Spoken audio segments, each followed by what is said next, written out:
Hallelujah. The message that I want to share today is our shield against the enemy's attacks. और जो संदेश आज मैं देना चाहता हूँ वो है दुश्मन के वार के विरोध में हमारी ढाल. And if we can understand this message and if we can understand the shield that God has given us, we will be immune to the attacks of the enemy. और अगर हम इस संदेश को समझ गए और उस ढाल को जान गए जो परमेश्वर ने हमें दी है, तो दुश्मन के वार के विरोध में हम पूरी तरह सुरक्षित हो जाएंगे. So before we go into this word, तो इससे पहले कि हम वचन में जाएं, come on, let's close our eyes, let's pray and say, Holy Spirit, would you reveal the truth of the word into my spirit? आइए अपनी आंखें बंद करें और प्रार्थना करें ये कहते हुए, पवित्र आत्मा, क्या आप परमेश्वर के वचन के सत्य को मेरी आत्मा में, मेरे प्राण में उजागर करेंगे ताकि मैं उसके संपूर्ण सत्य को ग्रहण कर पाऊं. You are the spirit of truth. आप ही सत्य के आत्मा हैं प्रभु. Lead us into all the truth. हमारी अगुवाई करें उस संपूर्ण सत्य में. Holy Spirit, पवित्र आत्मा, we depend on you this morning. हम आप पर निर्भर हैं आज. Lead us, हमारी अगुवाई guide करें, us, हमें चलाएं. open our eyes so that we can comprehend the scriptures. हमारी आंखों को खोलें ताकि हम वचन को समझ पाएं. In Jesus' name. यीशु के नाम में. Hallelujah. Hallelujah. Do you know that as long as we live on this earth, we would never be in a place where the enemy would not come against us? क्या आप जानते हैं जब तक हम पृथ्वी पर हैं तब तक कोई ऐसी जगह, कोई ऐसा समय नहीं है जब दुश्मन हमारे खिलाफ नहीं आना चाहेगा. And if I can tell you even physically, और अगर मैं कहूँ शारीरिक रूप से भी, you know, I was reading about a study and I found out that there are around 3,20,000 harmful viruses that are attacking our body every second. और मैं एक स्टडी में पढ़ रहा था जिसके में बताया गया कि लगभग 3,26,000 ऐसे जानलेवा वायरस हैं जो हर समय, हर घड़ी हम पर वार करते हैं. Just think about that. 3,20,000 harmful viruses are attacking your body every second. कल्पना कर सकते हैं अगर आपके 3,22,000 वायरसेस आपके शरीर पे हर सेकंड में अटैक कर रहे हैं. And I'm not talking about the bacteria right now. There are 4 lakh harmful bacteria that are attacking our body. और मैं अभी बैक्टीरिया की बात नहीं कर रहा हूँ, 4 लाख बैक्टीरिया और हैं. Think about that. Our body is constantly under attack. ये सोच के देखिए, हमारा शरीर निरंतर उस वार को झेलता है. But we don't worry about that. लेकिन हम उसकी चिंता नहीं करते. You are not trying, you know, in 2018, 500,000 people died of tuberculosis in India. क्या आप जानते हैं 2018 में 5 लाख लोगों की मृत्यु भारत देश में केवल ट्यूबरकुलोसिस से हुई. So the air that you are breathing when you are going out, there is that bacteria in the air. So जिस हवा में आप जाते हैं, सांस लेते हैं, उसमें वो बैक्टीरिया भी है. My question to you is, why are you not getting affected and so many other people get affected? मेरा सवाल आपसे ये है, आपको क्यों फर्क नहीं पड़ता और दूसरे लोगों को क्यों पड़ जाता है? Because God created an immune system in us, which is kind of a shield that protects us from these harmful bacteria and viruses. क्योंकि परमेश्वर ने एक ऐसी सुरक्षा प्रणाली हमारे अंदर बनाई है जिसको इम्यून सिस्टम बोलते हैं, जो हमें बचाता है ऐसे जानलेवा वायरस और बैक्टीरिया से. So our job is not to worry about how many harmful bacteria and viruses are there. Our job is to strengthen our immune system, and once our immune system is strengthened, it doesn't matter how many bacteria and viruses are against us. So हमारा काम ये नहीं है कि हम गिने कितने virus और कितने बैक्टीरिया हमारे साथ आज लड़ने वाले हैं, लेकिन हमारा काम ये है कि अपनी सुरक्षा प्रणाली को हम और मजबूत करें ताकि जो कोई वायरस बैक्टीरिया आता है अपने आप उसको हमारा सुरक्षा प्रणाली हरा दे. Annie made this beautiful shield, so Captain America shield. So I'll try to illustrate with this shield. और बहन एनी ने ये सुंदर शील्ड बनाई है कैप्टन अमेरिका की, तो मैं इसका उदाहरण इस्तेमाल करके बताना चाहूँगा. So imagine 4 lakh stones are being thrown to you from every direction. कल्पना कीजिए 4 लाख पत्थर आप पर हर पल फेंके जा रहे हैं हर तरह से. The only thing that is protecting you is your immune system. केवल एक ही बात जो आपको बचा के रखी हुई है वो है वो सुरक्षा प्रणाली जो आपका इम्यून सिस्टम है. And you know, even today, so many people are so afraid of coronavirus. If your immune system is strong, you don't need to worry. और आज भी बहुत से लोग घबराए हुए हैं कोरोना वायरस के नाम से, लेकिन अगर आपका इम्यून सिस्टम मजबूत है तो आपको डरने की जरूरत नहीं है। Church, are you getting what I'm saying? Our job is not to find out what the devil is doing. Our job is to develop our immunity. हमारा काम ये नहीं है कि हम पता करें कि शैतान क्या कर रहा है, हमारा काम है कि हम अपने आप को सुदृढ़ करें। If your immunity is strong, it does not matter 4 lakh or 40 lakh or 4 crore, you know, attacks come against you, this shield will protect you. अगर 4 लाख हो या 40 लाख हो, इससे कोई फर्क नहीं पड़ेगा। जब आपकी प्रतिरक्षा जो प्रणाली है वो मजबूत है तो वो आपको बचा के रखेगी। From the moment you were born till today, your body has been attacked by so many harmful bacteria and virus, and you don't even know it, because it's a beautiful body that God has created us, this beautiful immune system that is automatically fighting these sicknesses and diseases. जिस घड़ी से आपका जन्म हुआ, उस समय, उस क्षण से लेकर के आज तक ऐसी सैकड़ों करोड़ों वायरस बैक्टीरिया ने आप पर हमला किया और आपके शरीर ने उनको अपने आप ही हरा दिया, क्योंकि परमेश्वर ने हमें इतना खूबसूरती से बनाया है, हमारी सुरक्षा प्रणाली को इतनी खूबसूरती से बनाया है। And because we are a 3-part being, और क्योंकि हम त्रिएक सृष्टि हैं, you know, you are a body, आप एक शरीर हैं, you have a physical immune system, आपके पास एक शारीरिक सुरक्षा प्रणाली है, you have a soul, आप एक प्राण हैं, you have a soulish immune system. तो आपके प्राणों को बचाने के लिए भी आपके पास एक सुरक्षा And प्रणाली है। as you are a spirit, you have a spiritual immune system. और जैसे आप एक आत्मा हैं तो आपकी आत्मा को बचाए रखने के लिए भी एक सुरक्षा प्रणाली है। The least kind of immunity is your body's immunity, of your physical body's immunity. और सबसे सरल या सबसे निचले स्तर की जो सुरक्षा प्रणाली है वो आपके शरीर की सुरक्षा प्रणाली है। Your soul's immunity has authority over your body's immunity. आपका जो प्राण है उसके जो सुरक्षा यंत्र है उसका अधिकार है आपके शरीर की सुरक्षा प्रणाली। And in the same manner, God has also given you a spiritual immunity. और उसी तरह से परमेश्वर ने आपको एक आत्मिक सुरक्षा के लिए भी दिया गया है। And that is the greatest immunity. और वो सबसे बड़ी सुरक्षा है। And if we can learn to become stronger in the spiritual immunity, then it does not matter what comes against you, because you will be so strong in the Lord. और अगर हम अपनी इस आत्मिक सुरक्षा प्रणाली को मजबूत करना सीख लें तो फर्क ही नहीं पड़ेगा आपके विरोध में आएगा क्या।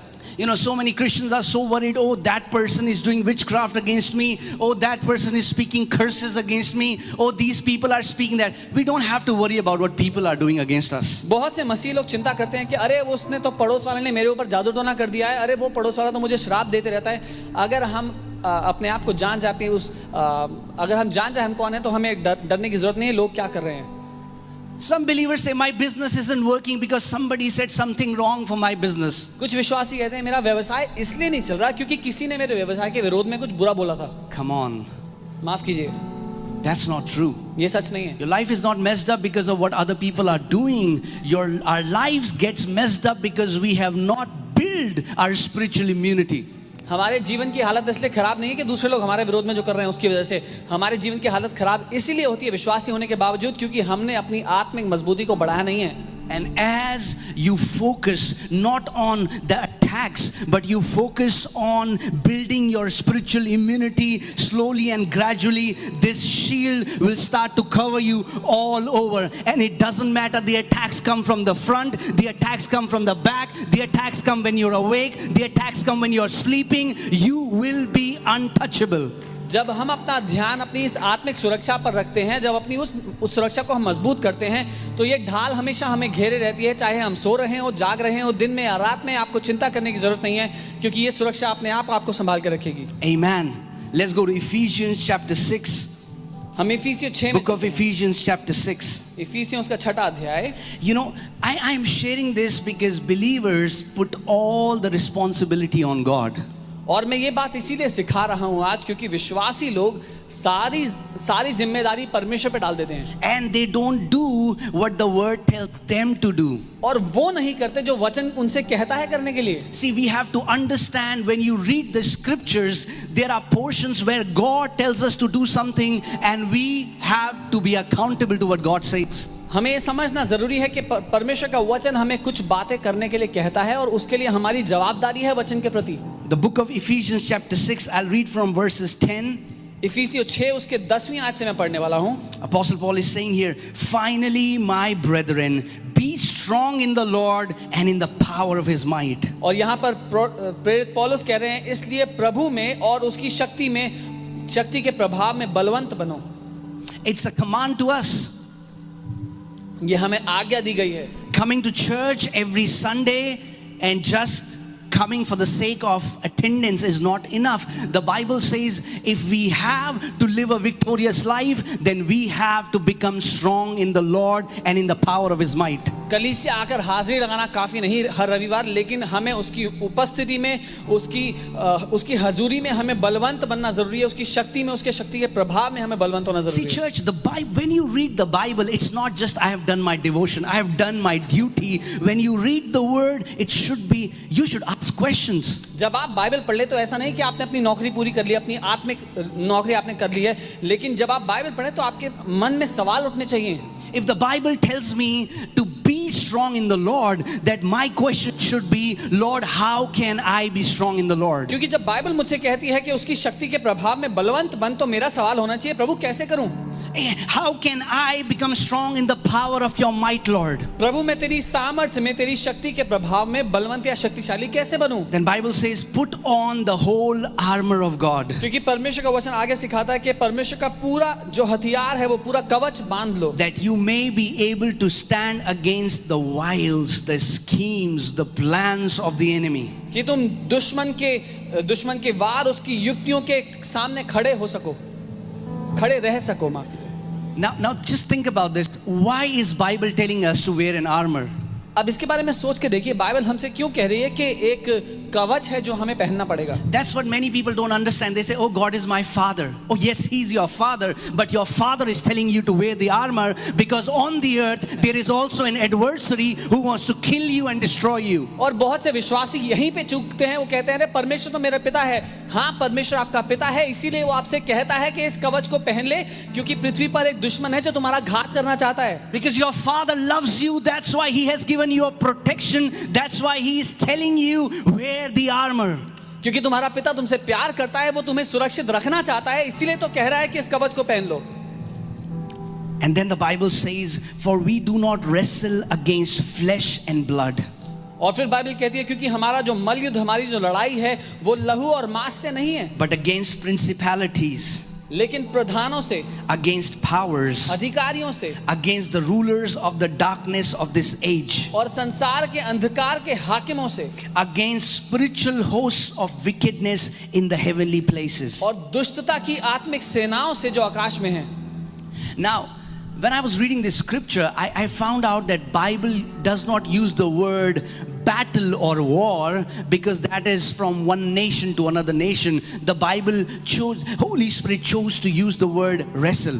और जब मैं आयत देख रहा था तो यहाँ पर मैं पाता हूँ कि पवित्र आत्मा ने जानबूझ करके युद्ध शब्द का इस्तेमाल नहीं किया, क्योंकि युद्ध एक देश और दूसरे देश के बीच में होता है, लेकिन जो शब्द इस्तेमाल किया गया है रेसल, यानी कि मल युद्ध शब्द का इस्तेमाल किया गया है. It's more like a kushti, जो कि कुश्ती को दर्शाता है. आपस में दो लोग जब लड़ते हैं उसको. War is against kingdom, wrestling is personal, it's one to one. युद्ध दो राज्यों के बीच में होता है, लेकिन कुश्ती दो लोगों के बीच में होती है, आपसी व्यक्तिगत होती है. So the Bible is saying that now the attacks that you are facing is personal. Bible ये बताना चाह रही है कि जो हमले आप पर किए जा रहे हैं वो व्यक्तिगत रूप से आप ही पर हो रहे हैं. Because the enemy has been studying you for 6,000 years, he has made attacks custom made according to you. क्योंकि दुश्मन 6000 साल से मनुष्य जाति को पढ़ते हुए आया है, इसीलिए उसने हर एक के मुताबिक अलग अलग रीति से हमले करने के लिए बनाई है योजना. The things you get tempted from, maybe your neighbor is completely immune to those हो temptations. सकता है वो बातें जो आपको परीक्षा में डाल देती हो, आपके पड़ोसी को उन बातों से फर्क भी ना पड़ता हो. Because it's a wrestle, it's a personal wrestling that is going on. क्योंकि ये एक ऐसी व्यक्तिगत कुश्ती है जो आपके बीच में और दुश्मन के बीच में चल रही है. But the Bible is giving us the answer, that the answer to this wrestling is that you put on the entire armor of God. लेकिन बाइबल हमें इसका जवाब दे करके कहती है कि तू उस परमेश्वर के पूरे कवच को धारण कर ले. Why? क्यों? That you may be able to withstand in the evil day, and having done all, stand. ताकि उस बुरे दिन का सामना कर सको और सब कुछ पूरा करने के बाद स्थिर रह सको. Come on. Let me tell you a secret, guys. मैं एक रहस्य बताता हूं. We have good days हमारे जीवन में अच्छे दिन होते हैं, and we have an evil day. लेकिन एक बुरा दिन भी होता है. Okay? It's in the Bible. Bible ऐसा कहती है. We have good days, हमारे अच्छे दिन होते हैं. and if you can relate to what I'm saying, there are days when you don't feel tempted at all. There are days when you feel spiritual. There are days when you can read the word as much as you want. You feel amazing. But then comes one day, it feels like your mind is being bombarded with temptation. Prayer becomes so hard. Even if you try to read the word, you cannot. That is the evil day. ऐसे दिन होते हैं हमारे जीवन में जब सब बहुत अच्छा चल रहा होता है, हम जितना चाहे उतना बाइबल पढ़ सकते हैं, प्रभु से बात कर सकते हैं, खुश होते हैं. लेकिन फिर एक ऐसा दिन आता है जब इतने सारे विचार हमारे ऊपर लाद दिए जाते हैं और बहुत कठिनाई होती है. जो करना चाहते हैं वो नहीं कर पा रहे होते हैं.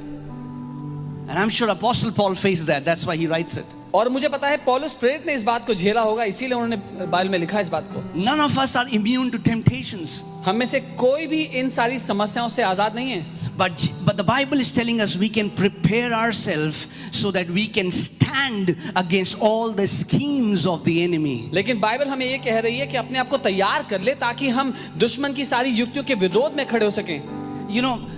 Let me tell you a secret. Demons or Satan they are not omnipresent. Satan is not omnipresent. मैं आपको ये हकीकत बताना चाहता हूँ, शैतान और दुष्ट आत्माएं सब जगह मौजूद नहीं है. And there is a limited number of demons. और कुछ ही गिनती के गिने चुने दुष्ट आत्माएं हैं. So if I can say it this way, devil is, he has a budget. तो मैं ये कह सकता हूँ कि शैतान जो है वो बजट पे काम करता है, सीमाओं में काम करता है. He has a budget. शैतान का सीमाओं में काम And he wants to destroy lives. और वो जीवनों को नाश करना चाहता है. So what he does is, तो वो ये करता है. this is what I feel. I can be wrong, but this is what I feel. मुझे ऐसा महसूस होता है. I feel he focuses on people on certain days. मुझे ऐसा महसूस होता है, हो सकता है मैं गलत हूँ, लेकिन मुझे ऐसा लगता है कि वो कुछ लोगों पर कुछ दिन ही ध्यान रख पाता है. That's why we all have good days, but we have an evil day. इसीलिए हमारे अच्छे दिन होते हैं और लेकिन एक बुरा दिन होता है. How many people can relate to what I'm saying? कितने लोग समझते हैं जो मैं कह रहा हूँ? There comes that day where it's so difficult to pray. You think, what happened? ऐसे दिन होता है जब बहुत कठिन लगता है प्रार्थना करना. आप सोचते हैं क्या हो गया? Sometimes you will feel, I don't even feel saved this day. किसी दिन तो आप सोचते हैं मुझे उद्धार मिला भी है कि नहीं मिला है. Because the enemy is constantly bombarding these thoughts. These attacks are continuously coming. You are under attack that day. क्योंकि निरंतर दुश्मन आपको विचारों पर विचार दिए जा रहा है और आप ऐसे भारी विचारों को झेल रहे हैं उस दिन. But the Bible says, when we'll wear the armor of God, we will be able to withstand against the attacks. लेकिन बाइबल ये कहती है जब हम इस कवच को धारण कर लेंगे तो उस दुश्मन के वार के खिलाफ हम खड़े रह पाएंगे. And when you have done all, और जब सब कुछ हमने कर लिया, the Bible says stand. तो बाइबल कहती है स्थिर रहो. There are times wherein you pray for something, you don't see the answer, but all you have to do is, after you have done everything, you stand. ऐसे समय होते हैं जब आपने किसी विषय के बारे में प्रार्थना की और जब प्रार्थना करने के बाद आपने सब कुछ कह दिया जो आपने करना था प्रार्थना में, उसके बाद आप खड़े रहे उस बात में. Many times believers pray for hours, and then when they don't see manifestation, they just ruin entire prayer by their confession. They don't stand after that. कई बार विश्वासी लोग घंटों एक बात के लिए प्रार्थना करते हैं, लेकिन जब उसका फल नहीं देखते तो अपने ही मुंह के अंगीकारों के द्वारा अपनी ही प्रार्थना को नाश कर देते हैं, उस बात पर बने नहीं रहते. When you have done prayer, when you have done fasting, when you have confessed, when you have prayed in tongues, when you have done anything and everything that you know how to do, then you just stand. जब आपने प्रार्थना कर ली, उपवास कर लिया, जो कुछ आपको आता था आपने सब कुछ कर लिया, उसके बाद आपको बस इतना करना है, खड़े रहो उस बात में. Stand therefore having girded your waist with truth. अपनी कमर को सत्य की कमर पेटी से बांध कर डटे रहो. Having put on the breastplate of righteousness. धार्मिकता की झीलम पहनकर. And having shod your feet with the preparation of the gospel of peace. और अपने पांव को मेल के सुसमाचार की तैयारी के जूते पहना. Now I will give a sermon on this some other day, but today I want to focus on our shield. मैं इस सारी बातों पर किसी और दिन सिखाऊंगा, लेकिन आज मैं जो सिखाना चाहता हूँ खास तौर के वो हमारी ढाल है उस पर. And church, then the Bible says, above all. और बाइबल इसके बाद कहती है और इन सब के साथ. No, above all. इन सब से ऊपर. Above all. इन सब से ऊपर. The Bible says, taking the shield of faith. Bible ये कहती है कि विश्वास की ढाल लेकर स्थिर रहो. Above all. इन सब बातों से It's a ऊपर. command. ये एक आदेश है. That in all this armor, the Bible says, above all, take up the shield of faith. Bible ये आदेश के रूप में आपसे कहती है कि इस सारे कवच में सबसे ऊपर उस विश्वास की ढाल को लेकर खड़े रहो. With which you will be able to quench all. How many? Some. Few, maybe. No, the Bible says when you take up the shield of faith, you will be able to quench all the fiery darts of the enemy.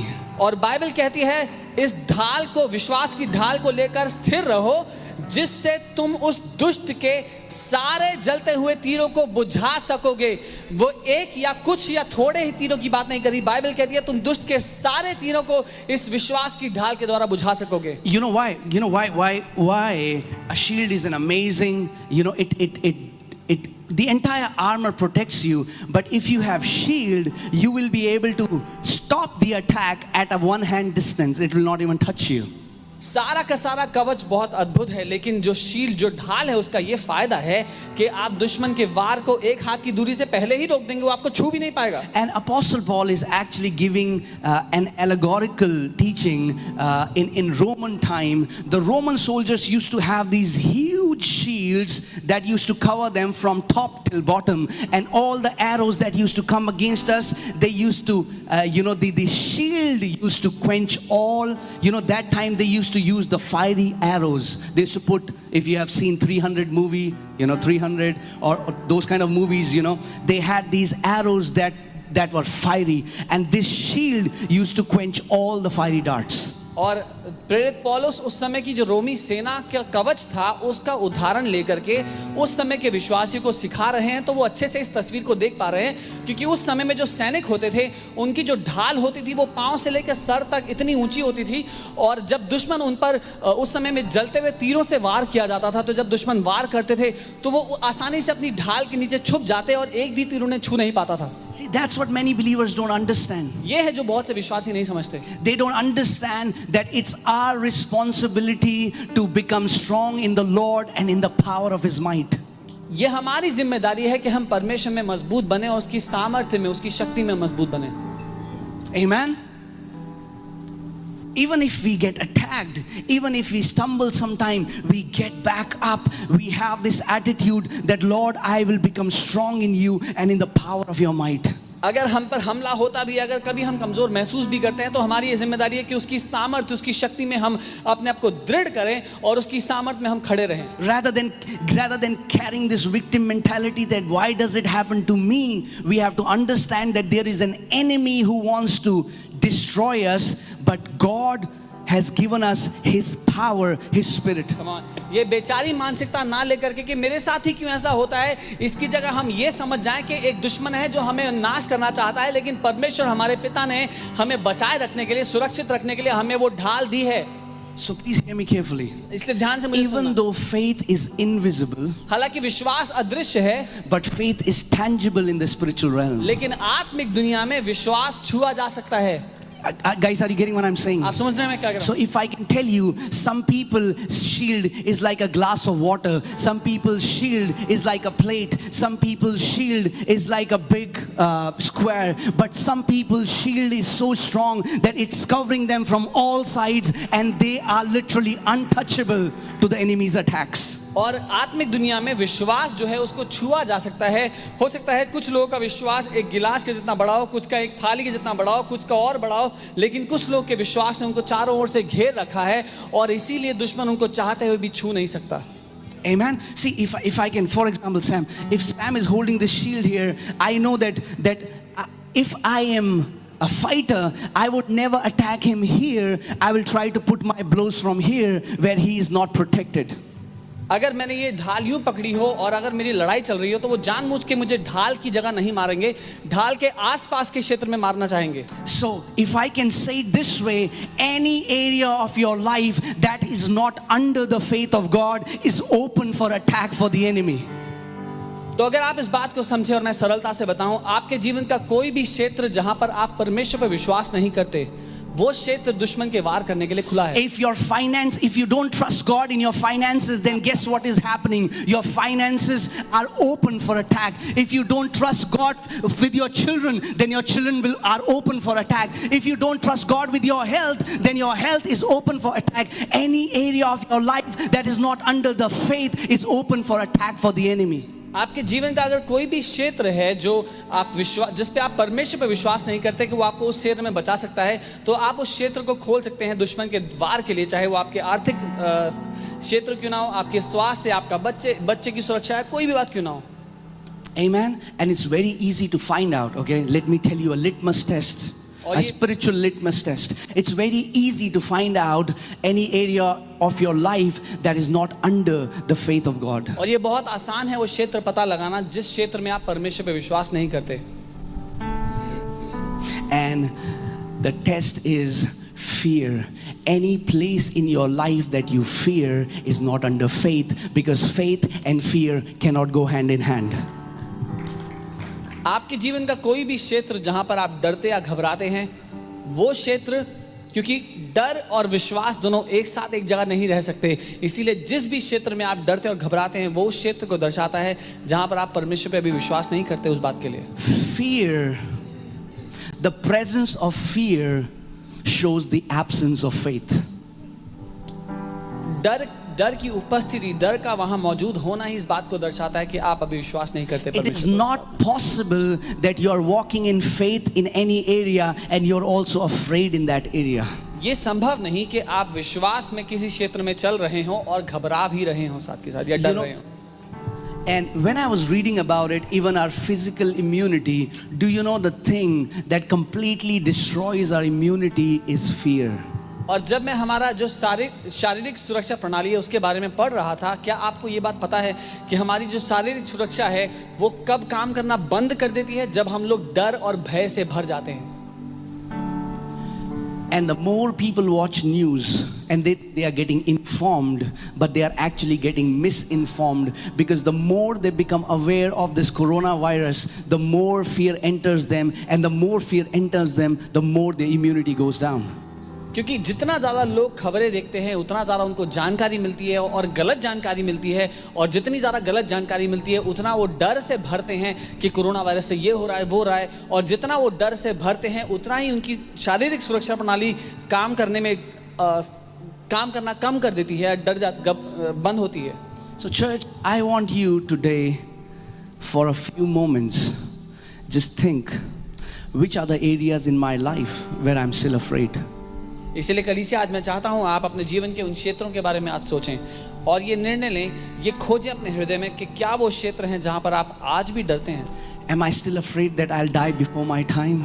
क्या मैं अभी भी डरता हूं कि मैं अपने समय से पहले मर जाऊंगा? Am I still afraid about my marriage?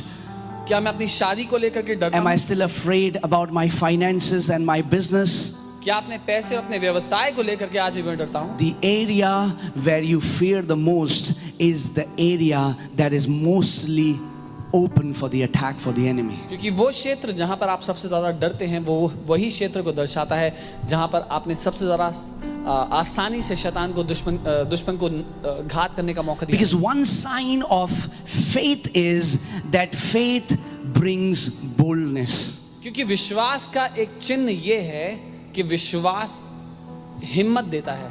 Faith will make you do things which will be completely insane for the people when they hear you.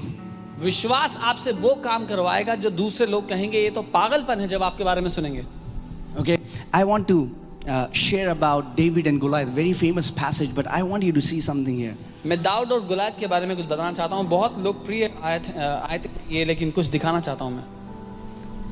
I want to show you how even though David went without any weapon, David went with a big shield.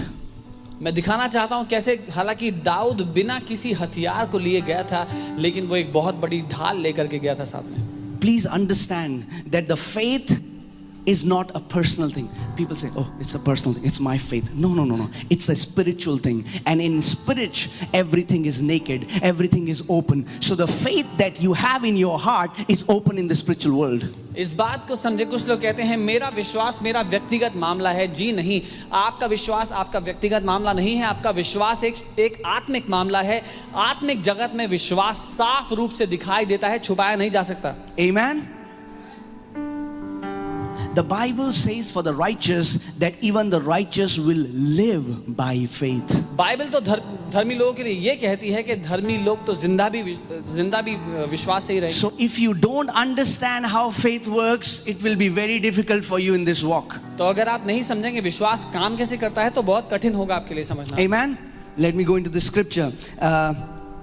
1 Samuel chapter 17. I'll read from verses 3 till 11. पहला शामुएल उसका 17 मैं 3 से 11 तक पढ़ूंगा. Okay, so a lot of verses, but I want you to be attentive, okay? बहुत सारी आयतें हैं, ध्यान से सुनना. So the Philistines and Israelites faced each other on opposite hills with the valley between them. पलिश्ती तो एक ओर और पहाड़ पर और इजरायली दूसरी ओर के पहाड़ पर खड़े रहे और दोनों के बीच में तराई थी. Now church, I want you to engage your faculty of imagination. कलीसिया मैं चाहता हूँ अपनी कल्पना शक्ति का आप इस्तेमाल करें. Okay, now imagine there are two hills, there are two opposite hills, and on one side you have army of Israel, you have one side the army of Philistines. और कल्पना करें दो पहाड़ियां हैं, एक पहाड़ी पर इजराइल की सेना है, एक पहाड़ी पर पैलेस्टाइन की या फिलिस्तीनियों की सेना है. And there is a huge valley between them. और दोनों के बीच में बहुत बड़ी तराई है. Then Goliath, a Philistine champion, I'm reading from NLT, a Philistine champion from Gath came out of Philistine ranks to face the forces of Israel. तब फिलिस्तियों की छावनी में से गोलायत नाम एक वीर निकला जो गत नगर का था और उसकी लंबाई 6 हाथ 1 बीता थी. When I did a little bit of research, I found out that Goliath was 9 feet 9 inches tall. जब मैंने इसको देखा पढ़कर तो समझ में आया कि गुलायत 9 फुट 9 इंच लंबा था. Okay, 9 feet 9 inches. 9 foot 9 inch. He wore a bronze helmet and his bronze coat of mail weighed 125 pounds.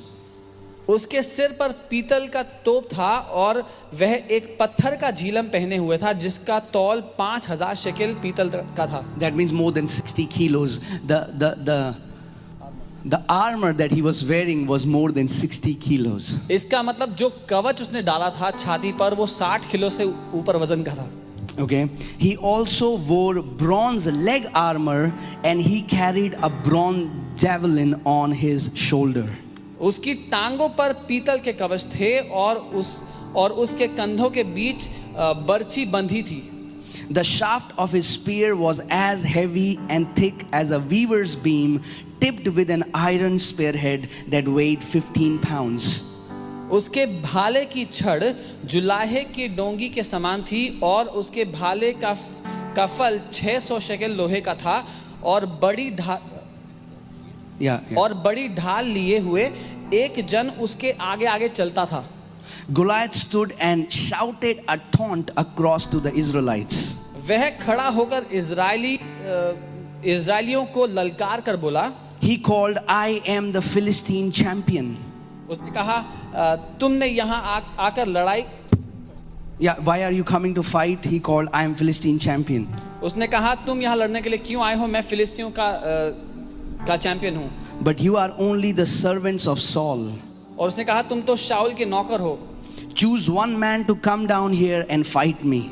अपने में से एक पुरुष चुनो जो यहाँ आए और मेरे साथ लड़ाई लड़े। If he kills me, then we will be your slaves. अगर वो मुझे मार देता है तो हम तुम्हारे दास होंगे, But if I kill him, you will be our slaves. लेकिन अगर मैं उसे मार दूंगा तो तुम हमारे दास होगे। I defy the armies of Israel today. फिर वह बोला कि आज मैं इज़राइल की सेनाओं को ललकारता हूँ Send me a man who will fight me. कि एक पुरुष भेजो जो मुझसे लड़े। When Saul and the Israelites heard this, they were terrified and deeply shaken. जब शाऊल और उसके सेना के लोगों ने ये बातें सुनी, इजरायलियों ने सुनी, तो वो सब डर गए, घबरा गए। Whatever we read about Goliath, thank God David didn't know this information. जो कुछ हमने गुलात के बारे में पढ़ा, प्रभु का धन्यवाद हो, दाऊद को इसमें से कोई जानकारी नहीं थी। He didn't know how much his armor weighed. He didn't know his height. He didn't know who he was. He just knew one thing, that God is on his side, and when God is against us, when God is for us, who can be against us? और दाऊद को बस इतना, दाऊद को नहीं पता था उसका कवच कितने किलो का है, वो क्या कितनी बड़ी तलवार लेके आता है, लेकिन दाऊद को बस इतना पता था परमेश्वर हमारी ओर है तो हमारा विरोधी हो कौन सकता है। Some people love to become experts on the enemy, what the enemy is doing.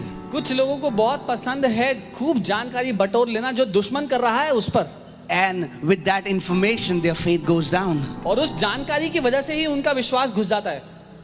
You don't have to know your enemy. आपको अपने दुश्मन को जानने की जरूरत नहीं है, All you have to do is you have to know your Father. आपको अपने पिता को जानना जरूरी है। Jesus said knowing the Father is everlasting life. यीशु ने कहा पिता को जानना अनंत जीवन है। And you know what happened when Saul got afraid and his armies got afraid? और आपको पता है क्या हुआ जब सॉल डर गया और उसके सेना डर गई? They had already lost the battle. Yeah. वो उस समय ही युद्ध हार गए थे। Now church, here's something I'm about to say, a very important thing. कलीसिया ध्यान से सुनना, मैं बहुत महत्वपूर्ण बात बोलने वाला हूँ। God could have killed Goliath through any person in the army.